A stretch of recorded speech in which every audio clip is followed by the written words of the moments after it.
All right, we're ready for Mark, the 12th chapter, working our way through the Gospel of Mark. As we have repeatedly pointed out, Mark is a fast-paced writer, and so he's getting to things quite quickly and shortly, and we're going to see that even in our study today. And so we're looking at this outline from L.A. Stouffer, and we are in the last section, the events at Jerusalem. And that subdivides, as he does in his outline, in several sections, the teaching, the trial, the death, and the resurrection. We're still in the teaching section. early in the Passion Week. And so let's talk about Passion Week just for a moment. I want to skip reviewing the chapters for a minute, and we may come back to that sometime later. Let's go to this Passion Week calendar. This helps me. It may not help you. It may not make any difference to you what took place on Monday, Sunday, Thursday, or Friday, or Saturday. But there must be some significance of that, in that the text talks about and the next day, and the next day. And the fact that he rose on the first day of the week. So we've got to get our calendar kind of worked out for that to work. But be that as it may, if you were not here last time and you want to make some marginal notes, back in chapter 11, the triumphal entry took place on Sunday of this week. We call this Passion Week. This is the last week in the life of Christ.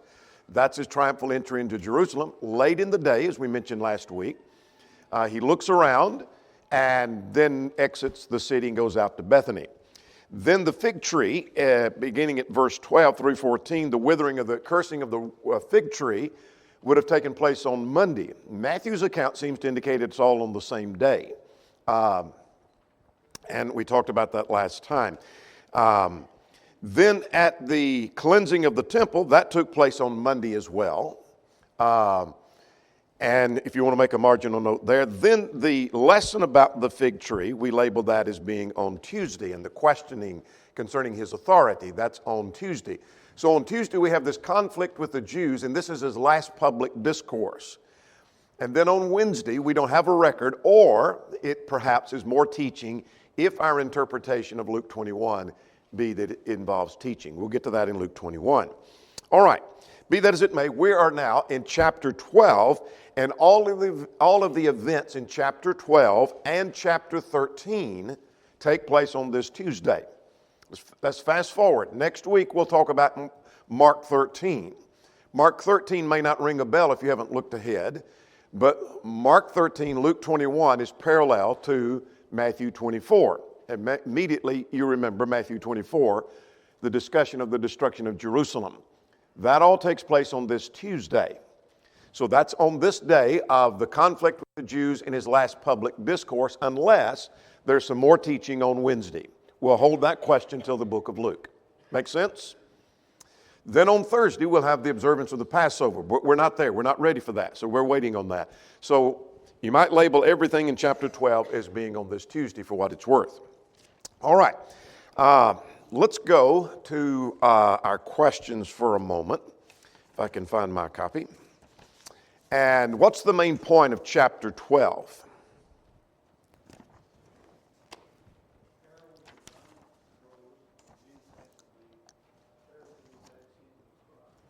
All right. Yeah, we have this parable, one of several that he mentions that day, or talks about that day.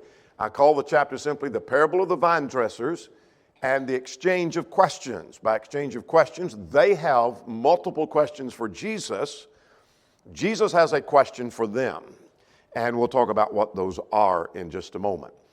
All right, let's go to question number 2. What's the point or lesson of the parable found in verses 1 to 12? That's the parable of the vine dresser.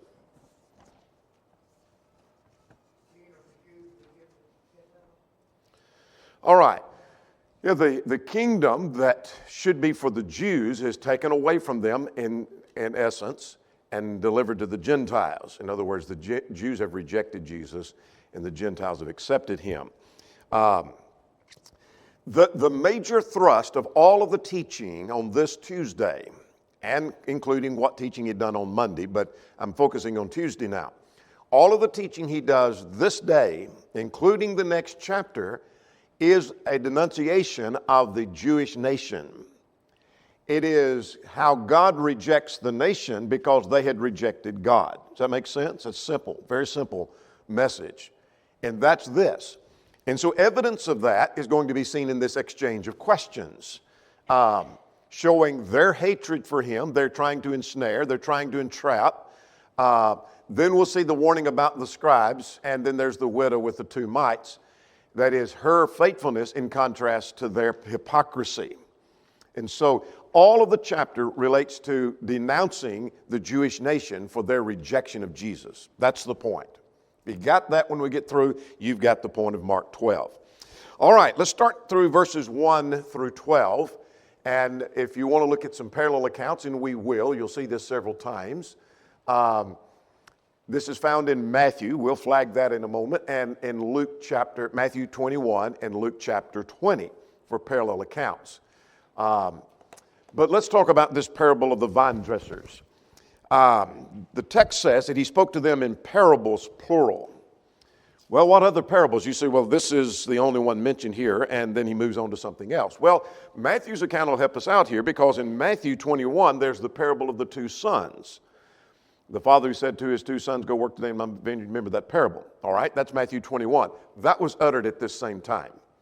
Then Matthew 22 mentions the parable of the wedding feast. Not mentioned here, but mentioned in Matthew 22 on that Tuesday. So there were multiple parables. Mark, remember, is fast-paced.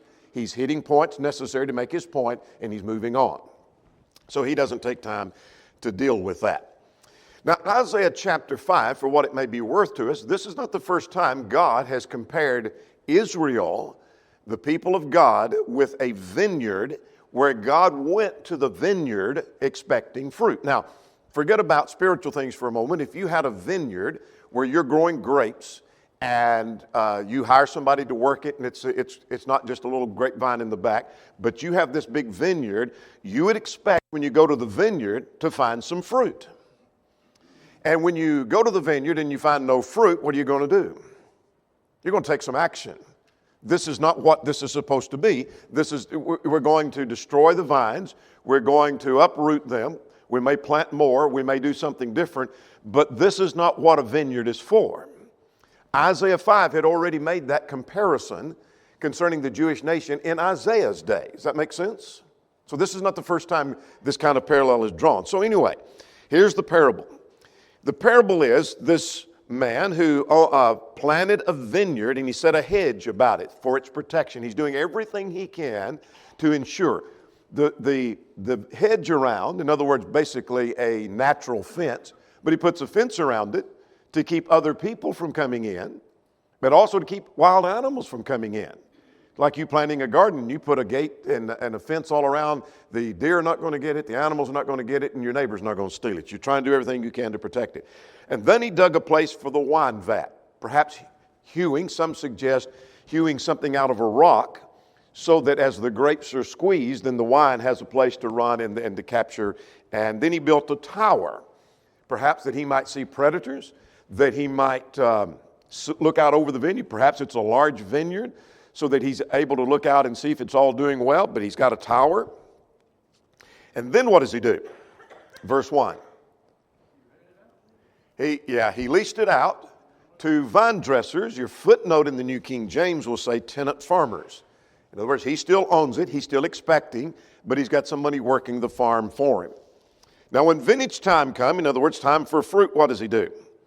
He sends his slave, he sends a servant. How is he treated? Yeah. And they sent him away empty-handed. So he sent then another servant, and they threw stones at him. Now, your translation may not say they threw stones at him. If you're reading from, I believe it's the English Standard, New American Standard, any of those that are based on the minority text, that's missing. That's a textual issue. It's more of a technical thing, and so maybe that's not there. But anyway, that's minority versus majority textual issue. But anyway, they wounded him and in the head, and they sent him away, shamefully treated. In other words, they mistreated the servant. He sins even more, and by this time they're killing him and beating some and killing others. And then finally he says what? I've got a beloved son, I'm going to send him. They will at least respect my son. Perhaps they will. The other parallel accounts suggest. They will respect my son. And then what did they say? Yeah, we're going to kill him, and the inheritance will be ours.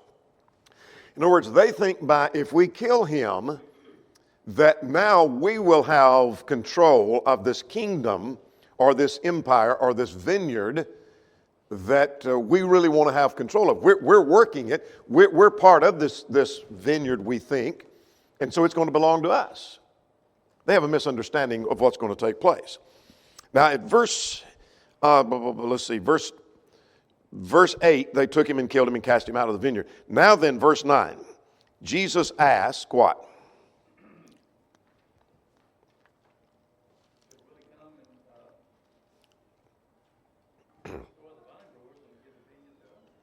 Yeah, he's going to destroy. Now notice the wording here. Will he not come and destroy the vine dressers? Now it's interesting. Here's why we need parallel accounts. Luke's account, their response to that was, certainly not. Mark doesn't record that. Matthew doesn't either. In other words, Jesus says, here's what's going to happen. He's going to come back and he'll destroy the vine dressers. And the Pharisees said, no way. Certainly not. That's not going to happen. You know that's not what he's going to do. Oh yeah, that's what's going to happen. And that's what he's about to mention in the next chapter. Well, verse 9, you might also make a marginal note that Matthew 21, the parallel account, that Jesus said it would be taken from the Jews and given to the Gentiles. So this is a description of the kingdom being taken away from the Jews in that they rejected it. And as Acts 13 says, lo, we turn to the Gentiles. That makes sense? Turn to the Gentiles.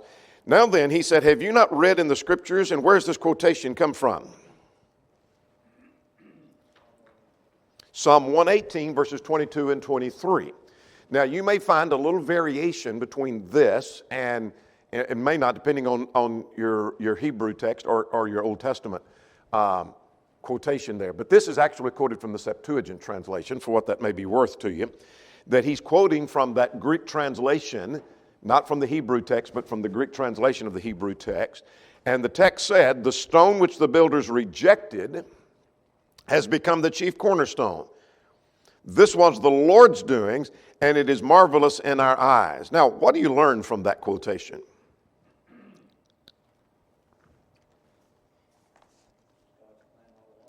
All right, this was God's plan all along. Very good. What else? Looking for anything, but I'm fishing for one particular point that I really hadn't thought much about till one commentator flagged this point, and I thought, bingo, you're right. Do you see an affirmation of the resurrection there?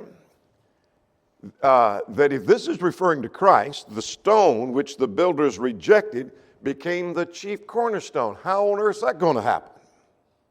That's an implication of the resurrection. There's no way, if they kill him, which is what the parable is just about, killing the son of the vineyard owner, killing the Son of God, killing the Christ, there's no way he can become the chief cornerstone unless he's raised. Here's an affirmation of the resurrection from the dead. They're not expecting that. They have their eyes set on killing him. And they're thinking when we kill him, it's going to be over. That's what these vine dressers are thinking. We kill him and it's ours. It ain't going to work that way. What's about to happen is you're going to be run over and crushed by the stone. So let's go to the parallel account. Matthew 21. And let's start at verse 44, because this adds us a little bit. Having made that quotation from Psalm 118, look at verse 44. Whoever falls on this stone will be broken. See, Mark doesn't tell us that. I'm not faulting Mark. Mark, by inspiration, didn't tell us that. God didn't want to include it over there. But Mark doesn't tell us this, that whoever falls on the stone will be broken. That is, who trips over the stone. But on whomever it falls, it will grind into powder. In other words, y'all are about to kill the Son of God, and what's going to happen? You're going to be ground to powder. That's the point. And then let's skip verse 45, because that's repeated in principle over in Mark. But when they sought to lay hands on him, they feared the multitudes, for they all took him for a prophet. Well, Matthew adds some things that are not found here in Mark's account. Now, let's go on to verse 12. They sought to lay hold on him, but they were fearful because, as Matthew said, they thought him to be a prophet. But there's something else. The end of verse 12. Matthew says they understood this parable to have reference to them. Mark is a little more pointed. What does Mark say here? Just look at verse 12, read verse 12 and you got it. It was against them. It not only was about them, it was against them. This parable, by the way, was also about God, but it wasn't against God. It was about the Pharisees, it was about the Jews, it was about God, it was about Christ, but it wasn't against God and Christ, it was against the Pharisees. They were very perceptive. They well understood the point of the parable, that his illustration, his parable was pointed, and it pointed straight at them. Now, let's pause for a moment and get some lessons from that. One is, here's the point. The sin of the Jewish nation was that they were an utter failure, like these vine dressers. They are utter failures. What else are you learning from this parable?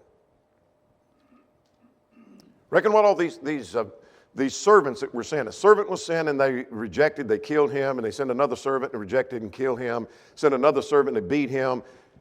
What was that we're talking about? The prophets.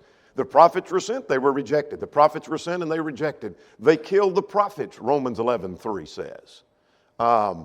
And so there were prophets repeatedly killed. Isaiah was thought to be sawed in two.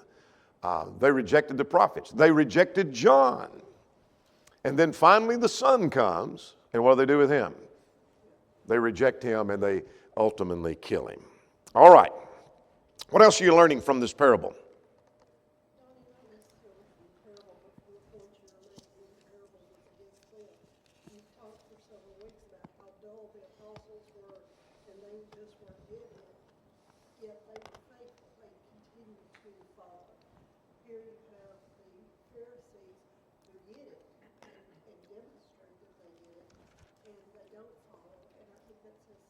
That's an interesting point. Yeah, the disciples are not getting it, but yet here is one that gets it. I mean, the Pharisees, we got what your point is, but that doesn't mean anything to them. All right. Now let's go to the next section, which is the exchange of questions with the Pharisees and the Sadducees. We will have, in this section, let me back up just for a moment, 13 to 37, and so that gets us down in 3 sections. Most of that's going to be found in Matthew and in Luke, Matthew 22 and Luke 20. One section there is only found in Matthew, and we'll get to that here in a moment. So let's look at the exchange of questions. So let's get underway here. The first one is it lawful to pay tribute to Caesar in 13 to 17? Now, they sent some to him of the Pharisees and the Herodians. Now, that's a strange group, isn't it? Are you familiar with the phrase, the enemy of my enemy is my friend? The Pharisees and the Herodians are not friends, but they both have an enemy, which is the Christ, so the enemy of my enemy is my friend. They're banding together for a common purpose. The Pharisees opposed paying tribute to Caesar. The Herodians are placed in power by Rome, and they favored the tribute. And so they're very much in favor of it. The Pharisees are against it. And so here's people that they don't get along on this very issue are banding together because let's go to Jesus, and either way he goes, he's going to be in trouble with you or with us. Your people will get him or my people will get him. One of the ways we're going to get him. And so they come to him to catch him, verse 13, in his words. And so what's their question? Is it lawful to pay tribute to Caesar? What do they say before they ask that question?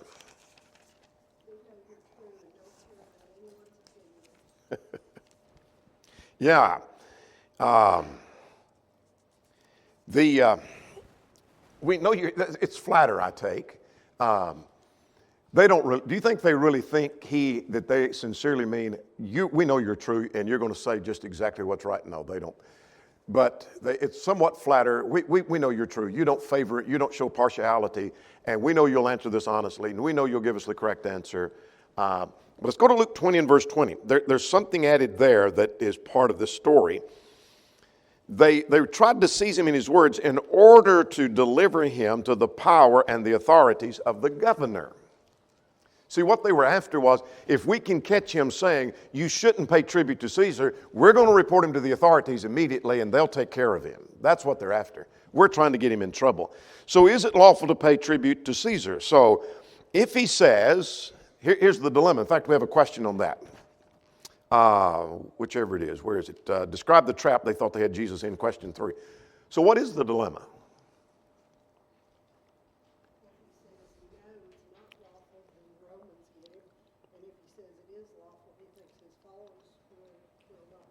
Yeah. There's a multitude here. There's a crowd. Let's get ahead of ourselves. Look at verse 37. The common people, the large crowds. We'll get to that later. Large crowds are present. If he says we ought to pay tribute, it's going to upset the crowds. And so the crowd's going to turn on him. If he says no, Rome's going to turn on him.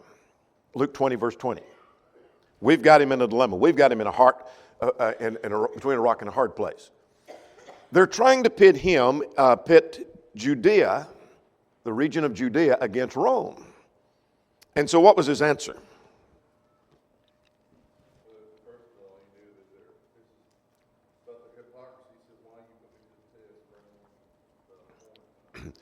Bring me a denarius. That's a day's wage.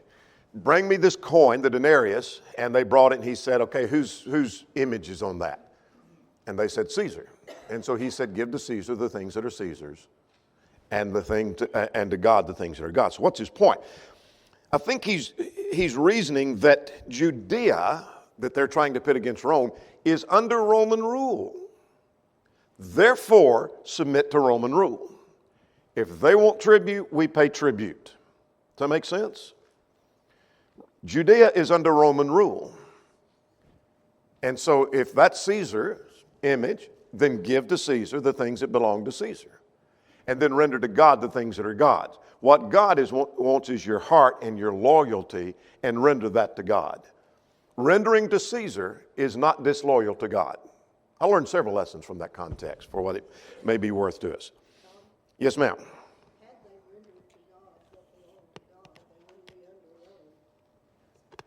Well, that's true, and nor would there be a question about this. The question wouldn't even be asked.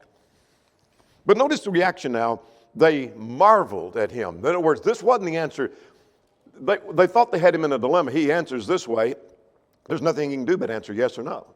No, you don't pay tribute. Yes, you do pay tribute. And he gave them an answer they weren't expecting, and they marvel. Second question. Whose wife will the woman be in the resurrection? So this time, the Sadducees, that's a different group, sect of the Jews. What's significant about the Sadducees in this question? They don't believe in the resurrection at all. And they came to him and asked, they think they've got a dilemma. And so Moses said, if a brother dies, this is from Deuteronomy 25, that if a brother dies and he doesn't have any children, that his brother then, a man dies, his brother then is to take that woman as his wife and bring up children in his name. And then if he died, then the next brother would take it on down the line. And so they said, okay, that's what Moses said. And by the way, just as a footnote, it seems to me that they're rebuking Moses as much as they are Christ, for what that may be worth. But be that as it may, they want to know in the resurrection, the dilemma, in other words, is this concept of the resurrection is just absurd. So let's take Moses and plug that into your concept, Jesus, of the resurrection. And if that's supposed to be true, then which man would she be married to in the resurrection? And so what was his answer?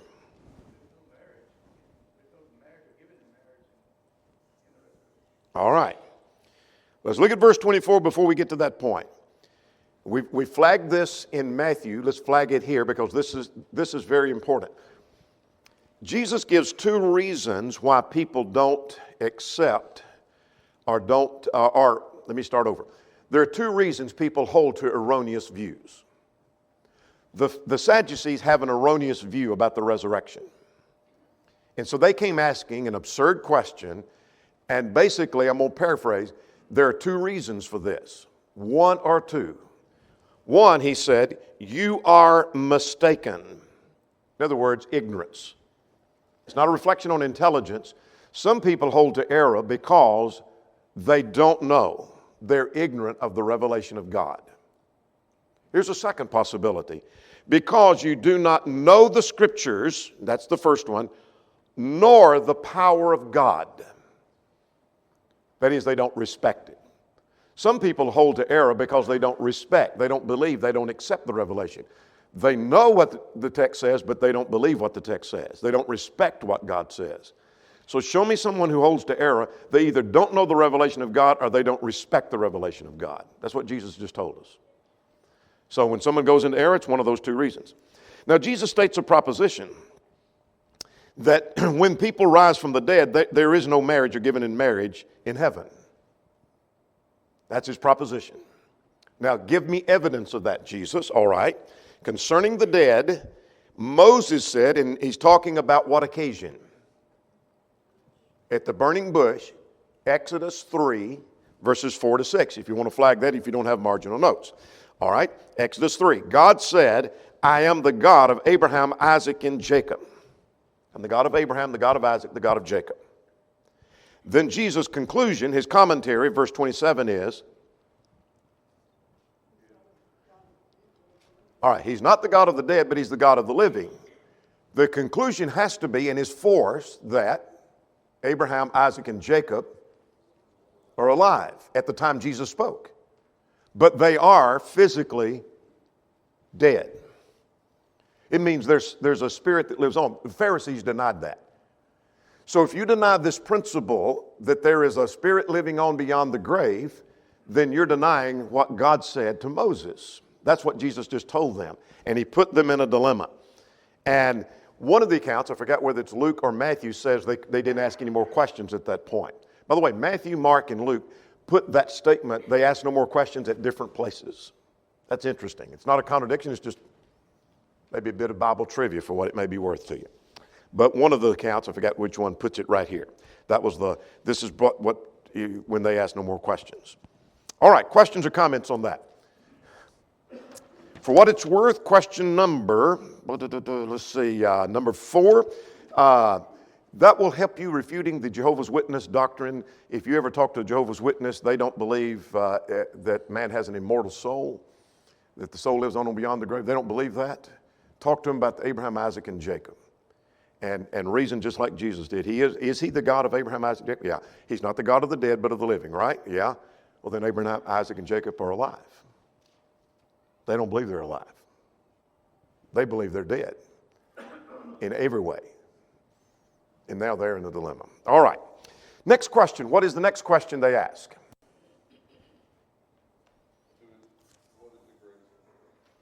What is the greatest commandment? Now, it seems that as you look at the parallel account, that this also may have been a question of one being sent. I take it that one was sent from the crowd, and that the question was asked in an effort again to entrap and ensnare.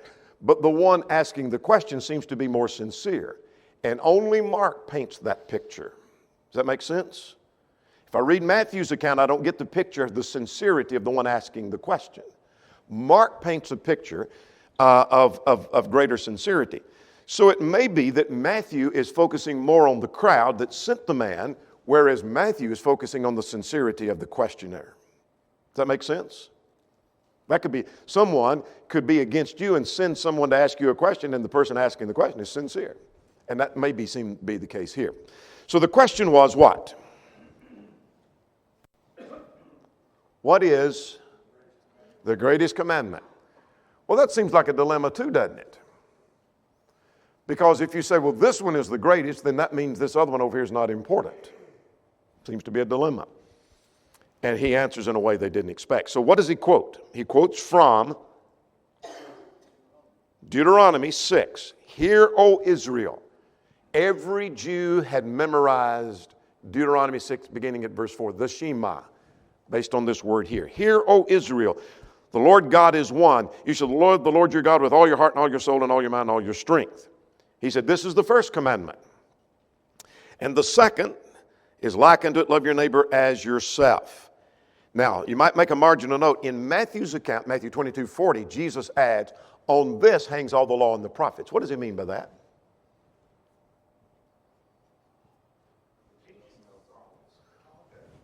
All right, the teaching of the prophets taught that. That's true. Everything's built off of that. Yeah, every command you can think of. There's not a command in the Old Testament or New Testament for that matter that wouldn't come under the banner of loving God or loving your neighbor. Can you think of one? You say, well, attendance, all right, that's loving God.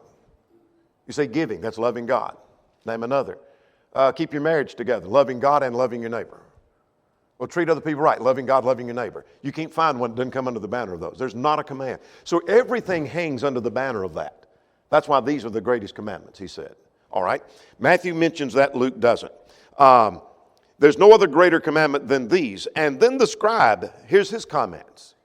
And if you're not reading from a red letter edition where you can see the transition of Jesus, at first, just if you do a quick reading, it sounds like this is Jesus talking in verse 32 and 33. What does he say? Not Jesus. This is the questioner.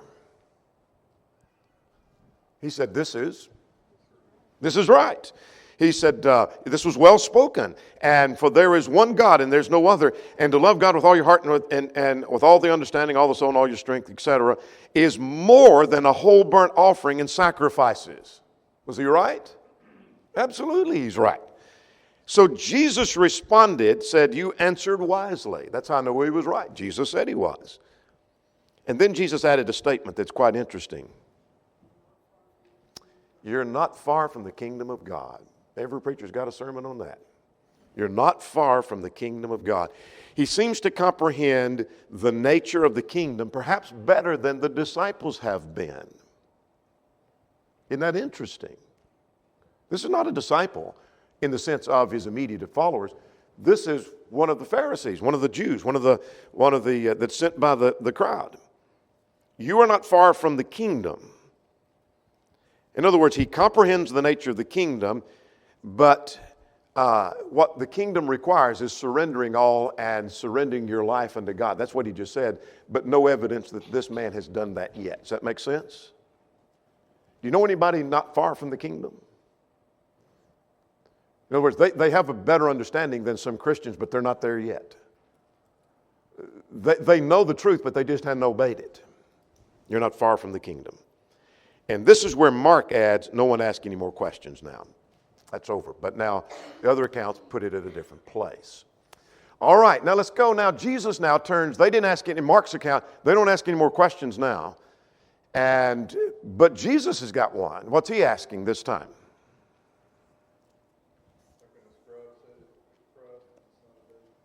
All right. Y'all tried to put me, now I'm paraphrasing, that Jesus is saying, y'all tried to put me in a dilemma, and you haven't. I've been able to answer everything. Let me ask you a question, since you like dilemmas, and you answer this for me. Now, he asked, concerning the Christ, whose son is he? Now, you said that's not how it's worded. That's how it's worded in Matthew's account. Whose son is he? And they answered, David. They're committed to that. He's the son of David. But here in this account, he said, how is he, who is the Christ, the son of David? Well, that was the second part of that installment, as they have already answered his question. For David himself said, and we'll come back to verse 36 in a moment, talk about the Holy Spirit, but David had said, and this is from Psalm what? Psalm 110, and that the Lord said to my Lord, sit thou on my right hand. And so his question is what? If he's David's son, then how did David call him Lord?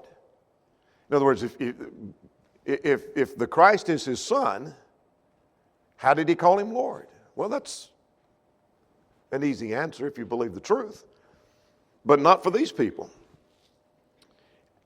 And Matthew's account said they were not able to answer him. Mark didn't mention that. In other words, they liked dilemmas, but they couldn't figure this one out. They couldn't answer him. We don't know how to answer that. Now let's flag two things here. Verse 36, David himself said by the Holy Spirit. Here's an affirmation of inspiration. David wrote the inspiration. So David was not writing of his own mind. David, and he wrote the Psalms, was inspired. Secondly, the common people heard him gladly. Most of your translations, you've probably heard that passage mentioned, and not erroneously, but mentioned that it's the common man, not the sophisticated of society. It's not the educated of society. It's not the upper crust, but it's the common people, just common everyday folks that listen to Jesus. Well, that's true. We'll come back to that. But look at your various translations of that. It'll say the large crowd, the multitude. That's what the common people, the majority. So it's a large crowd, which would have included the common everyday folks. So that point's still there. It's just that's not what this is saying. It's talking about the large crowd. And that's about to change, though. But at this point on Tuesday, and I'm talking about quickly because this is Tuesday, by Friday they kill him. But the crowd is glad. I meant to go back and do a little more work on this word glad. Don't hold me to this, but I think it has to do with the sweet smell. It's the idea that it was pleasant. They're glad to hear this. They enjoy listening to his teaching. That doesn't last. That doesn't last. All right. Now then, the next section is about, I'll get to it, warning about the scribes. Now let's make a marginal note right here. What you have in verse 38, 39, and 40 is a brief summary of the entirety of Matthew 23. Now, Matthew 23 is that scathing rebuke. Woe to you, scribes, Pharisees, hypocrites. Remember that? Over and over. Woe to you, scribes, Pharisees, hypocrites. It's that strong denunciation, stronger than anything we've seen so far, of the hypocrisy of the Jewish nation. So, if you want evidence that Mark is fast-paced, he just covered all of Matthew 23 in these short verses. And that's about all I'm going to say because I want to get to the next section and our time is about gone. And so basically it's about how that they love the pretense. It's all hypocrisy. It's all show with these Pharisees. That's what that section about, warning about the scribes.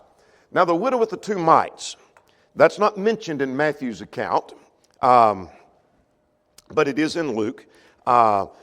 And what we have here is Jesus was sitting, he's in the temple area on this Tuesday, and he saw how the people bringing their money and giving, and the rich were giving much. And then there was this poor widow who came and gave 2 mites that make a quadrans, which is the smallest of the coins. In other words, some translations even use the word penny. It doesn't matter what the amount was, but it was just a very small amount in comparison. And what did Jesus say about that? She gave more than all the others because she gave of her whole livelihood. In other words, she gave all she had. This was all she had, just 2 mites. And she gave everything. And so by comparison, here's someone may come in and throw $1,000, $2,000 into the treasury, but if they're multimillionaires or billionaires, okay, that's great. That was fine. Nothing wrong with that. But here's someone who gives $1, but it took a sacrifice to give that $1. The Lord is as pleased or more pleased with $1 than he is the thousands, is he not? I've known of times when brethren, not as a church, but as a group, are raising some money to help someone in need. And I've known of people who'd give 1,000, someone maybe give 500, and that's great. But I've known of some people who maybe gave $10 or $20, and knowing that they may miss a meal that week because they gave that much. They gave more than anybody. And that happens from time to time. This widow did that. Now, let's make one comment and we're done. Jesus is not condemning the rich or giving a lot, but sacrificial giving. She gave what she could. I think what Jesus is doing is dealing with the hypocrisy in this context. That's his focal point on Tuesday. The hypocrisy of those who may give a lot for the show of giving a lot, because that follows on the heels of the hypocrisy of 38, 39, and 40. And here's one who sincerely gives everything they've got. Here's sincerity in contrast to hypocrisy. That seems to be his point. Chapter 13 next time.